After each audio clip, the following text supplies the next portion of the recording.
Welcome to another episode of the Weekly Podcast. Today, I have a very vulnerable conversation.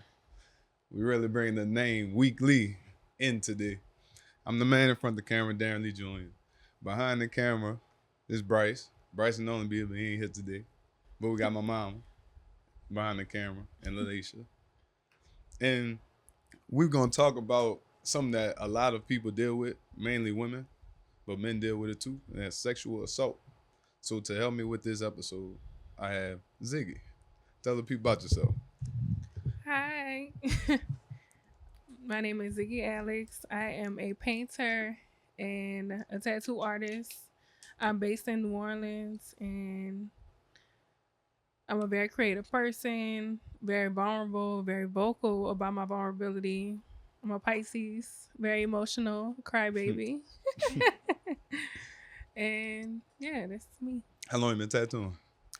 I've been tattooing on and off for about 5 years. I started in college. Officially started tattooing in 2023, and I was working at a tattoo shop. And yeah, So you full always time been. now. So you always draw. Yes, my mother was actually a painter, and she did murals all over New Orleans at Oh. hotels. Yes, so my gift was naturally given to me. Yeah, Yeah, I realized that we do a lot of things our parents used to do.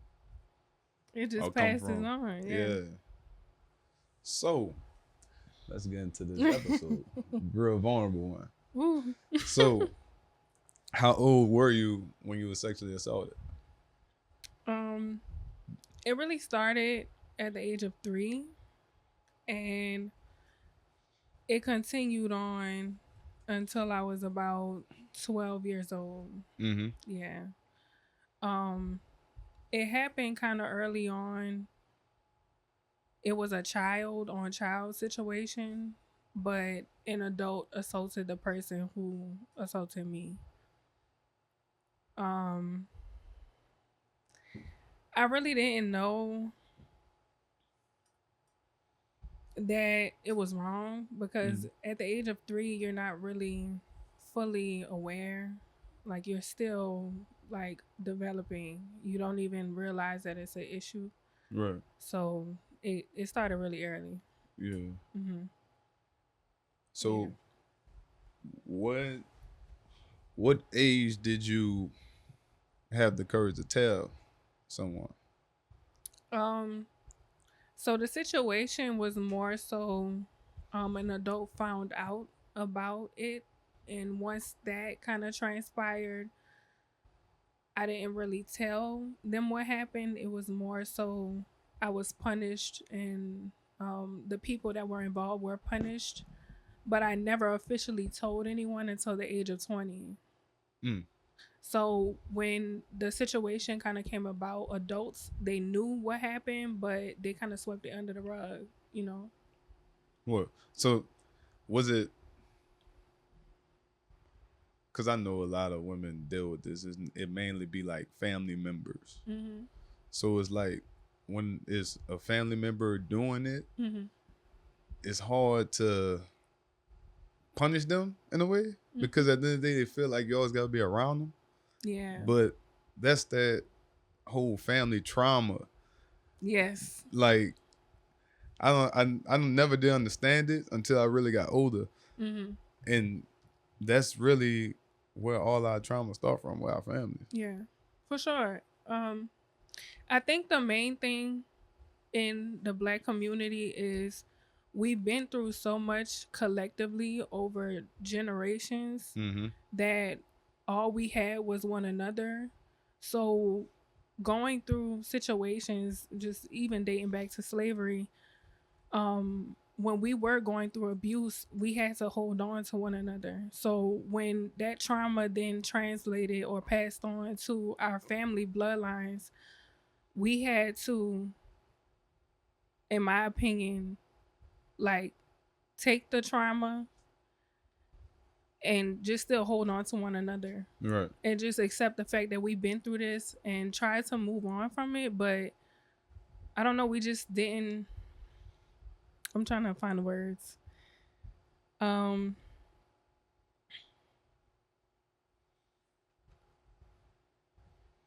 I just feel collectively we've had to sit through so much trauma that I feel like we can't hold our people accountable because we love them. That's really what it is. But at the same time, the people who love you be the main ones that be Yeah, messing over you. right. It is that. It's that bad. But I think it's just a generational curse that you have to break and something you have to work through as far as in holding people accountable. Right. And yes, we have been through messed up things generationally, but at some point you have to stop it by telling somebody this is wrong, Yeah. what you're doing is wrong, and let them have consequences. But do you think that's why a lot of women don't say anything? Yeah. Because they know that they don't really feel protected. Mm-hmm. Because they know ain't nobody gonna do them nothing. Yeah. I definitely feel that way. Personally, the person that was doing it to me was threatening me, and I was afraid for my life. Yeah. So when you are in a dynamic like that, you then turn into survival mode and you don't know how to communicate. You don't know how to speak up. You don't know how to reach out for help because you're thinking like something's going to happen to you. But I do see how that can affect women in general because not feeling protected is deeper than just not feeling protected. It's Yeah, you gotta explain that. yeah, I'm about to say what you mean by that. It has a lot to do, in my opinion, with your root chakra and having shame over something like that. Mm-hmm. It keeps you in a state of mind and it keeps you in a frequency. Like when you are going through something and you don't feel protected, your will for life is totally different. Your perspective on life is totally different. You stop taking care of yourself. You let your mental health go down. You let your physical health go down. Like a lot of people suffer from eating disorders because of this stuff too. Mm-hmm. So I think it's deeper than just like just not feeling protected and just going into that state. It's a whole body and mind experience that you go through. Right. Yeah, that's how I feel. So how exactly did all that with your upbringing really affect you when it came to a relationship? In my relationships, in my early years, as soon as I graduated high school, I feel that I aligned with people who were also abused in some type of way. And it became like a trauma bond. Mm-hmm. And I was in abusive relationships because of that. I had a lot of shame in my relationships. I accepted things that I shouldn't have accepted. Right. Cheating, like lying, abuse. It was a lot of things that happened in my relationship life and patterns because of that. You think so? You saying like that's the reason you dealt with all that? I think so because there was so much shame around my sexuality, my sensuality, my confidence. I couldn't speak up for myself. I couldn't tell somebody you're abusing me, you're treating me wrong. I didn't have the words to speak that because of what I experienced. So in turn, I feel it translated into me accepting negative relationships and anything. Yes. Right. Just because you wanted something. Yes. Did you open up to people about it? It started slowly. Yeah. Like with friends, people I felt like kind of safe with. I felt they had my back. No, I mean like in relationships. Oh, it didn't happen until 2023 after I told my father. All right. Yeah, that was the first time I was transparent about what I had been through. But you never told nobody who you prior was to with. That.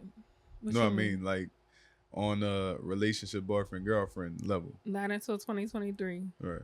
Yeah. And so years of dating before that, no, nobody knew about it. Do you think that could be a reason why it kept happening? Yeah, for sure. Yeah, Hmm? because you wasn't really vulnerable about it.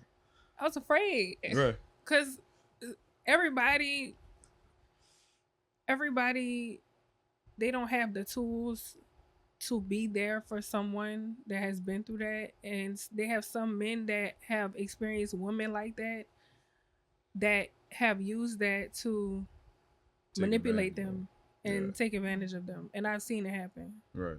So, 'Cause a lot of people, well, I ain't gonna say, most people hmm, use what they know about you against you. for sure, yeah. And if you ever Unfortunately. watch White Underbelly, I believe a lot of the prostitutes and the people that are on drugs, they have been through really hard upbringings, and they were preyed upon by like pimps and stuff, like Mm-hmm. people that can control their mind. Like, Right. so it's the people closest to you, the people that sleep with you, can take advantage of you. Right. Yeah. I applaud you for um, speaking on this subject. It's Of dear to course. my heart. I too was I was molested, as a child as well. And just want to tell you, I believe. Do you believe this? The secrecy of you not being able to share it early kept you in bondage to it. Yes. And this is a part of Yes. your healing journey. Hmm. Speaking about it, um, and just telling you a story, I think it's it's a wonderful thing. So I really applaud you for that. Thank you for Thank you so sharing that. much. My question is, what what happened for you to want to tell and speak about it? You say you spoke to your father, was the first person. That was a strong figure to come to talk about that. Yes. Yes. Um, your father. So what happened for you to want to tell him? um well, it initially started when I was in college. Mm-hmm. um I suffer from bipolar depression, and this was the first time that I went through psychosis in college, Okay. and it was to the point where I felt like I was losing my mind, Mm-hmm. and holding such a big secret. That's what it felt like, a big secret and a big piece of trauma that heavy, and never speaking about it to authority figures in my life or parents. It caused me to go down a spiral, and I felt like I lost my mind. Mm-hmm. um when I came home, it was in 2019, I officially started therapy. Great. I went to EMDR therapy. My therapist, her name is Andrea Lee. She's Mm-hmm. the best therapist a woman could ever have. Shout out to her. Yes. Yeah. This was the first time I vocally spoke about it with my therapist, and going through that process was the first step for me to figure out I need to tell somebody. Mm-hmm. I have I had the right to have justice. Um I wasn't afraid anymore, like after Mm-hmm. I had that moment with my therapist. So that was really the start and the breaking point for me to feel like I needed to tell someone. Yeah. Great. Mhm. Mm-hmm. Was that one of the resources that helped you in your whole recovery? Yes.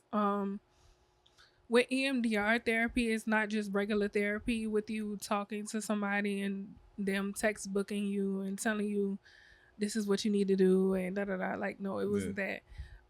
They bring you through hypnosis if it's that severe. They have you go through reenactments, like role play, and have you face those moments. And that was probably the most intense therapy I've ever been through, That because sounds like it. Mm-hmm. facing it is one thing, and like talking about it is one, but facing it was totally different. But EMDR therapy is way more severe than regular. It's stronger than regular therapy. So Right. that's what helped me. Does it help you to because I know going through that experience, your emotions are really distorted. they're out of balance, premature. Yes. So going through that type of therapy would you say, kind of help restructure how you saw yourself, how you felt about yourself? 100%. Great. Prior to me going to therapy, I was very melancholy. Um, I had outbursts. I was constantly like, I had emotional, just the bipolar that I had, it was like reaction based. When I was in class, I would go through episodes. Like, it was just things that I couldn't control my emotions. So when I started therapy, it definitely helped towards that. But prior to that, I couldn't look anybody in the eye. It was just, I was completely, I was not, I'm not that person anymore, but I'm completely a totally different person than what I was prior to that. Yes. Right. Yes. So, what's up? Oh, You good? yeah. Yeah. So now you ready to flip it on me? Yes, I am. I am. I want to know some things. All right, I'm listening.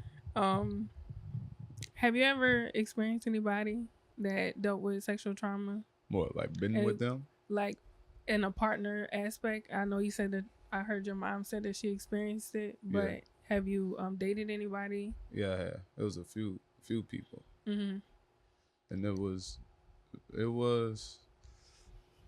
one person I didn't find out about it till later on, like after we stopped talking. Mm-hmm. And then I was with somebody also. Do you feel like you picked up on the signs kind of early in the relationship or during the relationship? I picked up signs that I knew something was wrong. But you couldn't pinpoint. Exactly. Okay. And like through conversations, like like you were saying, that's something hard for somebody to come and speak about and talk about. So it was like a gradual me learning. Tying in your mom, has your mom ever been transparent with you about that? Yes. Okay.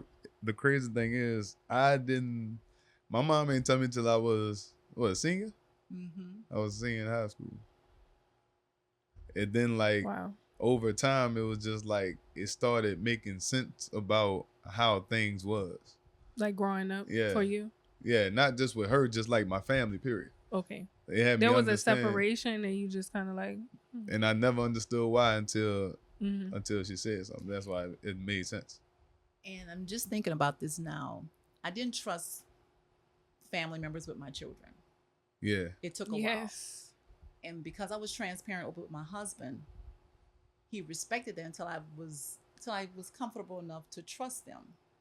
Because coming up, they didn't sleep by nobody's house. That's what I was thinking about when I was thinking about like upbringing and everything. When you have experienced something like that, you want to go through all the measures to make sure that doesn't happen. Exactly. The protection. Not that my mom didn't protect me, but she trusted a family member babysitting when she was at work or doing things. And like y'all said earlier, family members. Okay, she trusted this person, and they abused it. Right. Okay. So it was just difficult, for me, knowing what happened to me, to trust a family member, okay, right, or really anybody. So they spoke well. They were old enough to say something was wrong, especially Darren. I have a younger son. It was a little bit better with the younger one, but with him, no, he couldn't spend a night by anybody.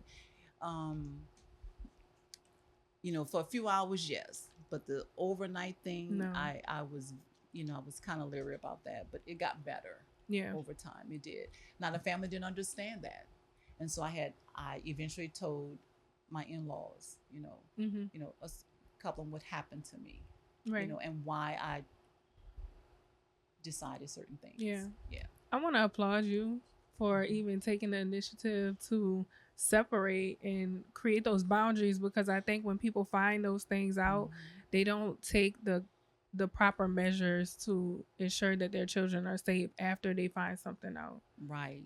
Exactly. Yes. And it happens still today. Wow. You know, molestation. I mean, we hear it Yes. all the time. Right. Yes. You know, abuse with children. So I know people need help. We need a village to help raise our children, but we have to ensure that they're being taken care of and give them a space to come to you and open up if something's not right. But we have to start early. Right. Yeah, because You know. we need to have an understanding of what's really going on Mhm. and why you are the way you are. Right. Because everybody acts a certain way for a reason. Of course. Exactly. There's, yeah. I wanted to ask also, did it create like not anger towards your mom, but was there some type of, since you not knowing that your mom went through that until you were in high school, when you were younger, were you more upset because you couldn't do what your friends did or something like that? No, because it wasn't really that bad. Okay. Like I still was an athlete. I still played sports. I still did things, but I never really want to sleep out people anyway. Okay, Cause good. I don't really, Very I don't good. really like. I'm a quiet dude. Like everybody know, I be chilling. Okay, that's Yeah. good.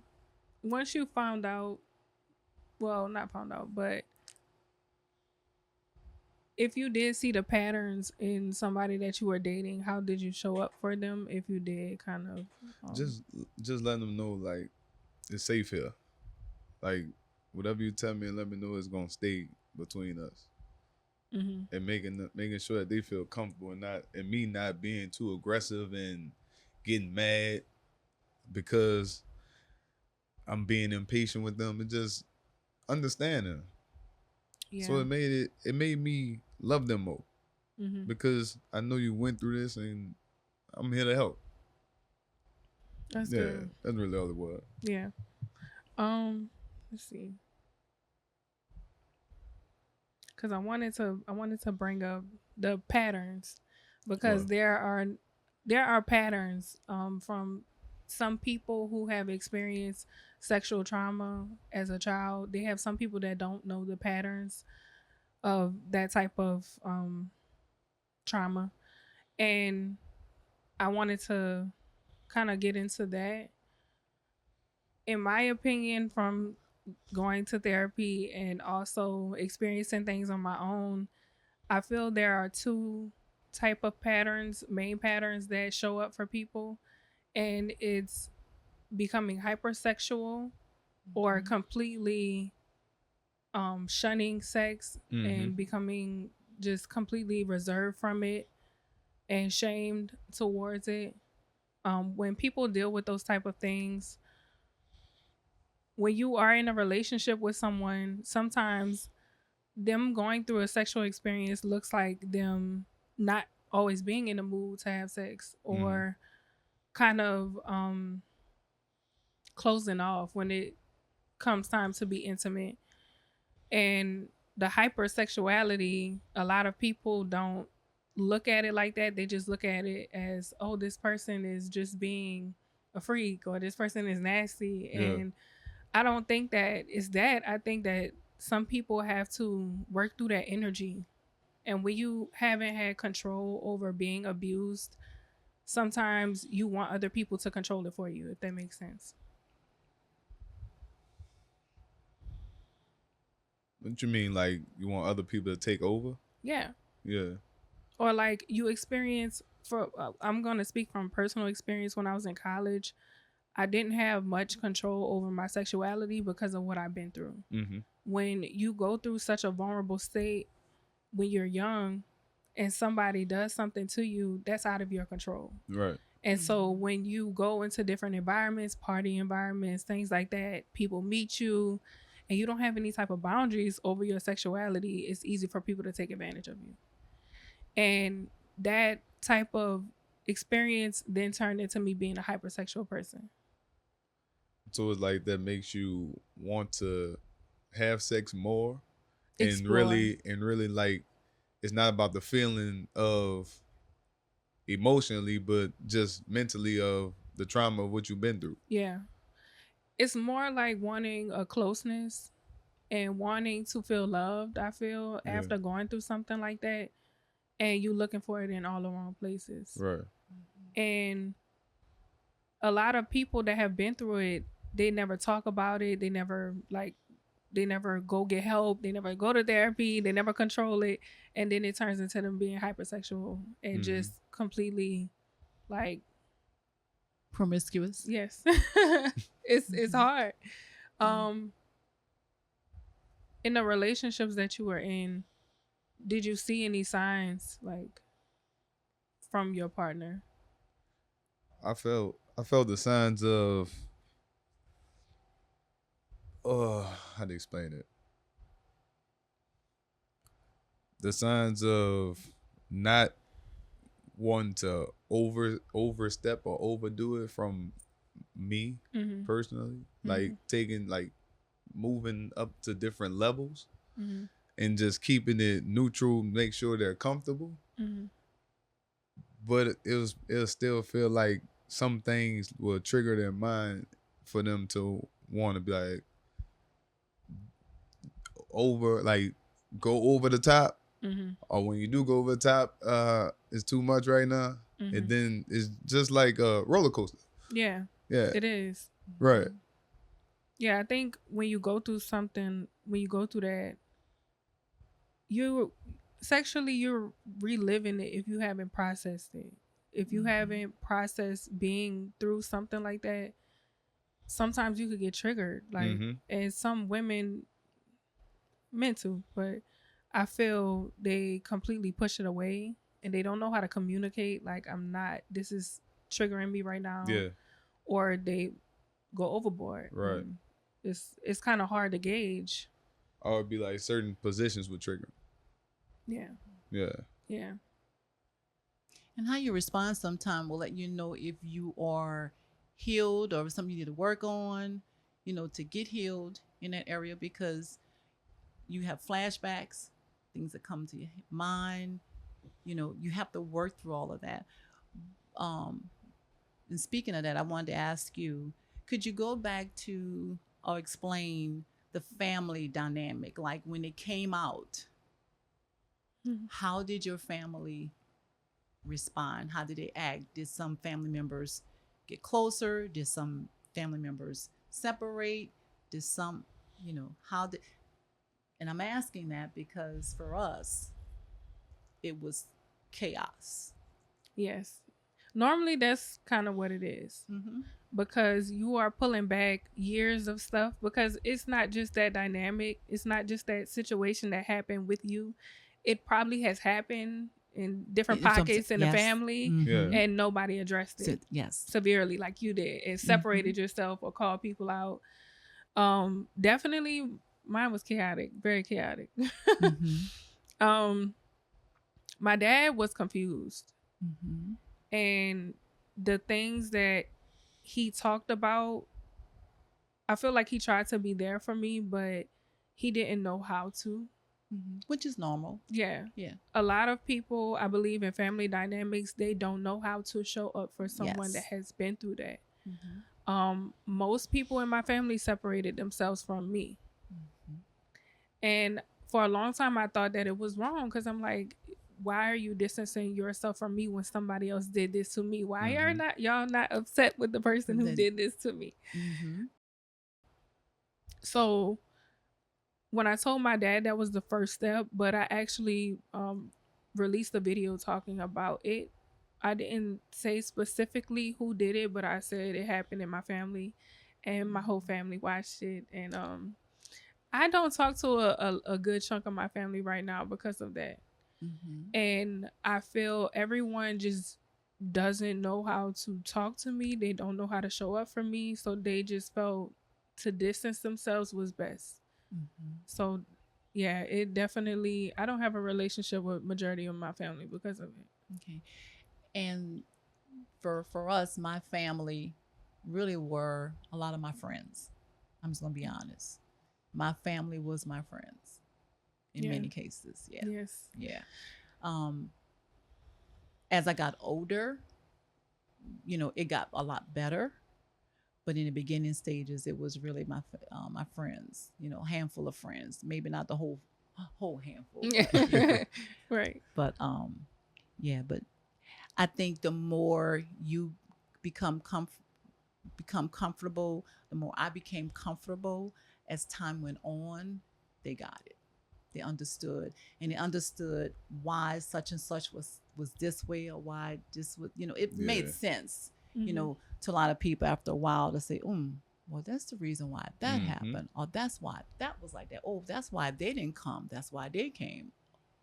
Kind of thing. Everybody kind of fills in the Everybody, blanks. Yeah. exactly. Yeah. Hmm. But do you think people think you was lying? That's why they react like that? Um. Or did that ever come up? Nobody told me to my face Yeah, right. anything. No, nobody said that to my face. I think my family was more so like, why are you broadcasting it? Why are you talking about it? They want you to stay quiet. Yeah. And Right. I have never been that type of person. But being quiet is not a part of the healing journey. It's not. And sometimes it's loud. Sometimes Yeah. it's, you might feel like you're being talked about in the situation. You might feel like the words that I'm saying is hitting you. And maybe it does Mhm. need to hit you because you're a Mhm. part of the process.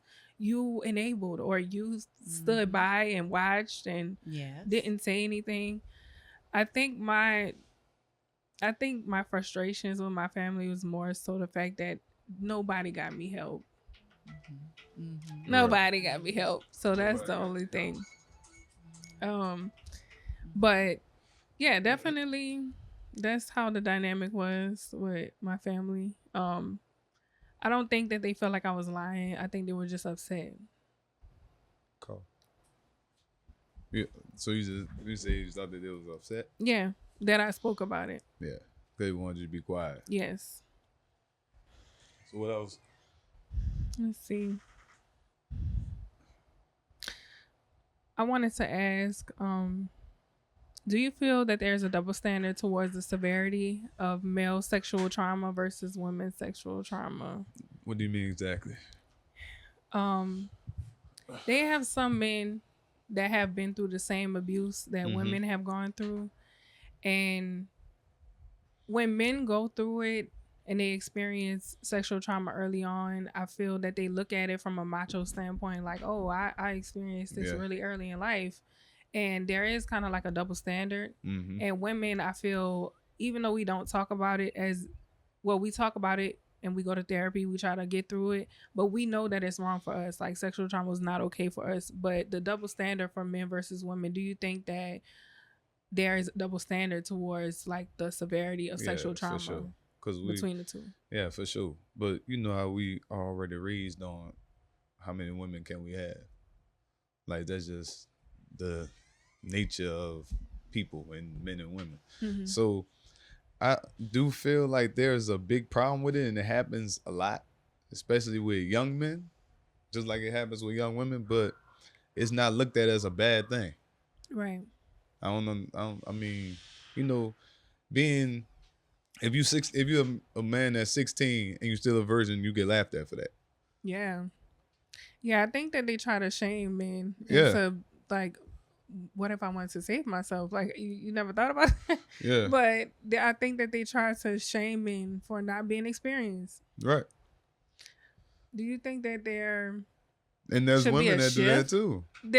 Yeah, they do. They do. They do. Do you think that there should be like a shift? And if so, how do you think that can change? I honestly don't. I don't know if it really could change because, like I said, it may not really be looked at like we're being sexually assaulted. It looked at like, oh well, you're a man, so you're gonna be doing this anyway, so why not? It's not right. Exactly, it's not. It's terrible. Mm-hmm. I think having transparent conversations with your children early on, especially males, to let them know that it's okay. I think that is like a major thing. I feel like you should have those type of conversations with your children. Right. I think number one, having, I guess, not more control, but in schools, I feel like they need to try to like stop that from happening. Not stop it, but try to prevent like those type of environments. I mean, that's what sex is supposed to be for, I'm guessing. Unless it's just teaching you just basically how to do it safe and all that, but it's like you don't speak about the whole sexual assault part of it. Yeah. Yeah, I think that those conversations need to be had though. Right. Like I believe that having a therapist in school I think would benefit. Like I know they have guidance counselors and things, but actual therapists that deal with students on a classroom basis, I feel like that would be beneficial as well. Yeah, 'cause like you said, it really starts young with a lot of people. So you don't really know exactly how they could affect a teenager or somebody like middle school and high school that can really help them out as they move on with their life. Right. You're right. But how do we even get how can we even make something like that happen? More funding for the schools, I guess. They ain't but doing that. that's not gonna be a thing. I don't know. I know it starts in the home, but it also those environments and school stuff. It that's a part of it as well. So Right. I don't know. That's something we're gonna have to brainstorm. Oh, You want me to add in? what you about to say? I was piggybacking off of the whole it starts at home thing. I think we shouldn't put much pressure on schools to teach everything. For sure. Like as parents, if you want your children to be safe, it really does start when they're small. Like my girls at 1 year old, I taught them the proper words for their body parts. That way, if something happens, they're able to communicate what exactly happened, Right. what happened to what, and they're able to like voice what's going on. You have to make sure that as parents that we have the uncomfortable conversations, because that's always hard too for other people, especially when it comes down to like sex or your body and what's okay, what you're comfortable with, what you're not comfortable with, because sexual assault starts early. Like you have little boys that will try to hug girls from behind and they don't like it, and it's like that could be looked at as sexual assault. You know, it's two opposite genders, and if it's unwanted physical connection, that's sexual assault. Yes. You know, Right. So little things that we teach girls, like, oh, well, if he picks on you or he does things to you, that means he likes you. Like, yeah. That is toxic as hell to teach your children. You're Because right. like if you have a little boy that's constantly picking on you or pushing you down, it does not mean that he likes you, because then you grow up as a woman and you think, oh, well, if my boyfriend pushes me into the wall or he punches me, that means he loves me, you know? Yeah. So we have to be careful like what we communicate to these children as well. But I do think that ultimately that falls on us as parents. We can't put everything in school. Like those people only have 8 hours a day to teach regular curriculum, you know? Yeah. So we can't really like expect them to teach all these things about sex and how to be in certain situations, because that's something that I think is the parents' responsibility ultimately. Yeah, for sure. Yeah. Yes, I agree. So what else? What do we miss? I feel like this is kind of the same, picking back off of the conversation you were having, how to prevent these things from happening in a household from a parent's perspective. So how do you feel like you can prevent these things from happening from a child to child perspective, or from other adults having access to children? How as parents can y'all control that? Like my mom did with us, just making sure like always have eyes on your kids. Like a lot of people don't really be paying attention to their children like that. For sure. And it's scary, but true. Yeah, it's a harsh reality. Yeah, exactly. Because people really don't be trying to be bothered with their kid. Like they want to have kids, but don't want to be bothered with them. Like, don't have them. Exactly. From my personal experience, my parents were working a lot. So Yeah. I was from household to household. I just feel like if you're not in a stable situation, I just feel like have safe sex and don't bring children into these dynamics. Like if you cannot afford them, do not have them, because you don't want to put them in a predicament where they're around people who are predators. Exactly. So yes, And definitely. and there's a lot of people that's predators out here.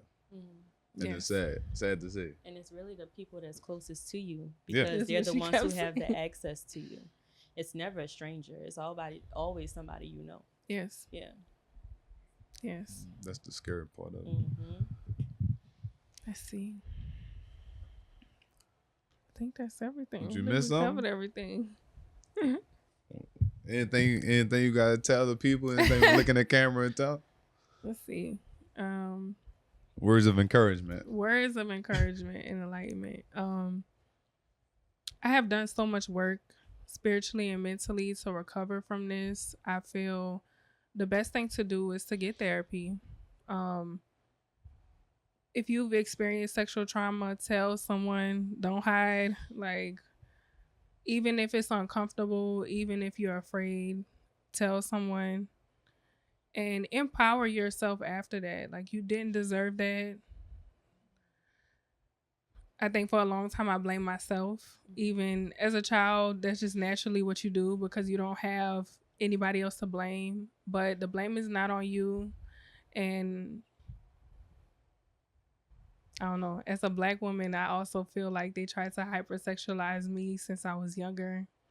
It's not about the shape of my body. It's not about any of that. You didn't deserve that.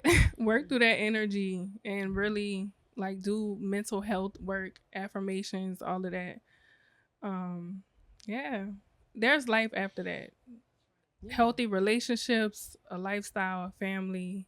Yeah. That's all I have to say. Thank you. Thank you. Thank you for sharing your story with me. Thank you. There's another episode. Remain open, honest, vulnerable. Tune in next week. And this is the weekly podcast. Be sure to like, comment, and subscribe. Tune in next week.